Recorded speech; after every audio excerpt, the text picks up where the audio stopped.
ये अंतरयात्रा सूत्र कहता है, अंतरयात्रा एक गहरी समझ है जो समझने की मांग के विदा होने पर प्रकट होती है। रोचक सूत्र है, गहरी बात है और इसको बहुत गंभीरता से समझना होगा। समझने की ही बात है तो उसको समझने की कोशिश करेंगे। सूत्र कहता है अंतरयात्रा एक गहरी समझ है जो समझने की मांग के विदा होने पर प्रकट होती है। अर्थात जीवन के प्रति पूरी तरह जब हम खुलते हैं, ग्रहणशील होते हैं, समर्पित होते हैं, तो एक अलग तरह की समझ आती है। लेकिन जो समझने की मांग है वो हमारी समझ में बाधा डालती है, क्योंकि हमारी मांग ही हमारे लिए अवरोध बन जाती है, वो प्रतिरोध का काम करने लगती है। हम खुल नहीं पाते। जब हम मांग बहुत जोर से रखते हैं समझने की, तो हम वास्तविक समझ के प्रति धीरे धीरे बंद होने लगते हैं, क्योंकि हमारी मांग हमारी उस सीमित समझ से ही निकली होती है और हम उस मांग के साथ साथ जब चलते हैं तो उस सीमित समझ के जो तौर तरीके थे हम उनसे मुक्त नहीं हो पाते। फिर हम समझ के नाम पर उत्तर इकट्ठे करते हैं, फिर हम समझ के नाम पर तरह तरह का ज्ञान इकट्ठा करते हैं। उत्तरों का ढेर, ज्ञान का ढेर समझ नहीं है। समझ एक गहरी आंतरिक घटना है जो जीवन को संचालित करती है। जैसे अगर हम अपने शरीर की तरफ ही लौट कर देखें तो हमको दिखाई देगा कि हमारे शरीर में एक गहरी समझ है, कैसे शरीर को चलना है, कैसे शरीर को जीवित बने रहना है, कैसे शरीर की सारी प्रक्रियाओं को सुचारू रूप से संपन्न होना है। शरीर जानता है, उसकी अपनी एक गहरी समझ है, उसमें कोई बाधा नहीं आती। और अगर हम उसको विश्लेषित करें, उसका हम इंटरप्रिटेशन करें अपने शरीर की समझ का, तो हम कई ग्रंथ लिख डालें।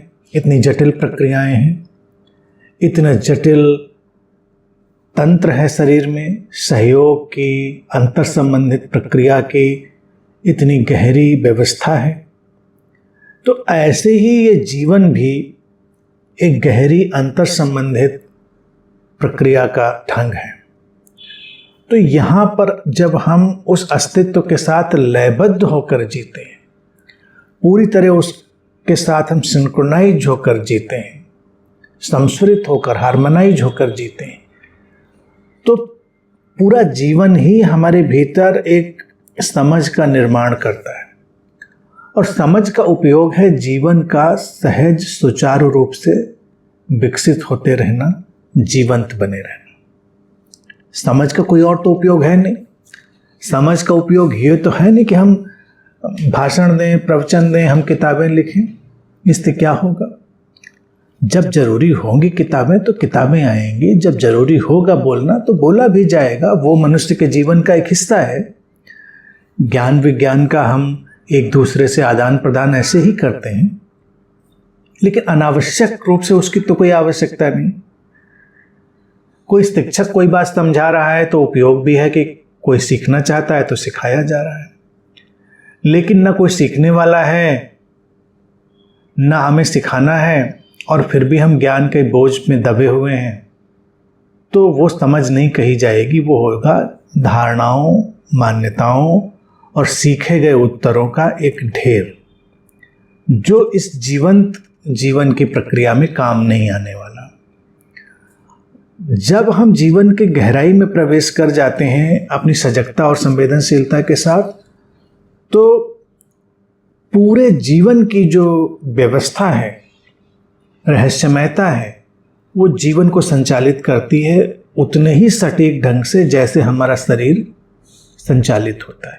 तो इसीलिए भारत में हम ये भी कहते हैं कि ये जो पूरा ब्रह्मांड है ये भी हमारा एक शरीर है, उसको भी हम एक शरीर की तरह ही देखना है। तो तो जब हम शरीर की तरह देखते हैं तो कई बातें आती हैं। एक तो एक अंतर संबंधी जीवन की बात है, एक जोड़ है, सहयोग की भावना है, और सब अपना ही विस्तार है, अपना ही शरीर है। तो एक सम्मान, विध्वंस, तोड़-फोड़, उधर ना जाने की हमारी जो समझ है उसको विकसित करती है ये बात। ये सारी चीज़ें आती हैं। तो फिर क्या है कि अगर हम इतने व्यापकता में जीते हैं तो जीवन उसी तरह से बिल्कुल देखा जाए अचूक ढंग से आगे बढ़ता है जिसका हम अनुमान भी नहीं लगा सकते। अब देखो, समझ क्या है? अस्तित्व में अंतर्निहित समझ। अगर बीज की ही बात देखिए, जमीन में गिरता है, टूटता है, अंकुरित होता है, कैसे बढ़ता है, कैसे प्रकाश को लेता है, हवा पानी को लेता है, भोजन बनाता है, आगे बढ़ता चला जाता है। कितनी अचूक समझ है, कोई कंफ्यूजन नहीं। आम का बीज गिरेगा तो आम का ही पेड़ आएगा, कोई कंफ्यूजन नहीं होगा कि अमरूद का आ जाए, अमरूद का होगा तो अमरूद का आएगा।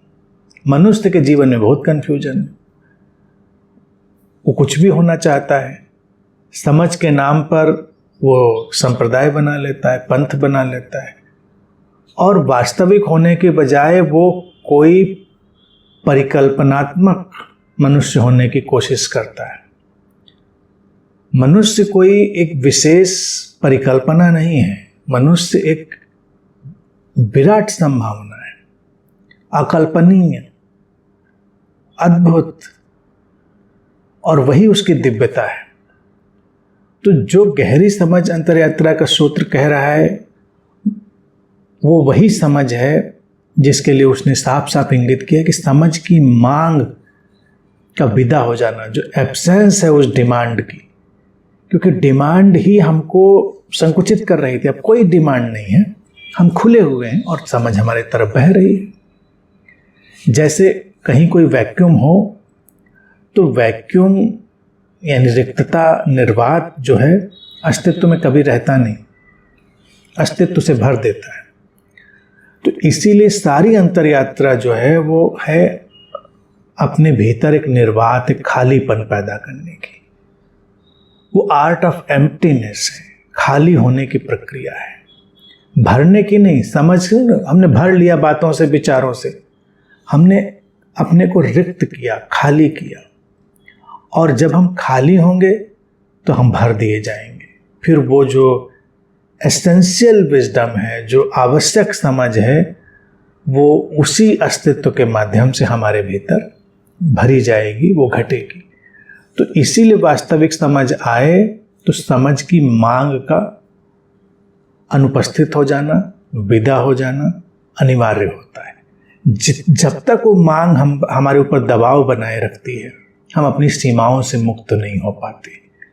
समझ की मांग का चले जाना अर्थात हमारे सीमित ज्ञान, सीमित बुद्धि और उससे उपजे हुए जो दबाव थे उनसे मुक्त हो जाना।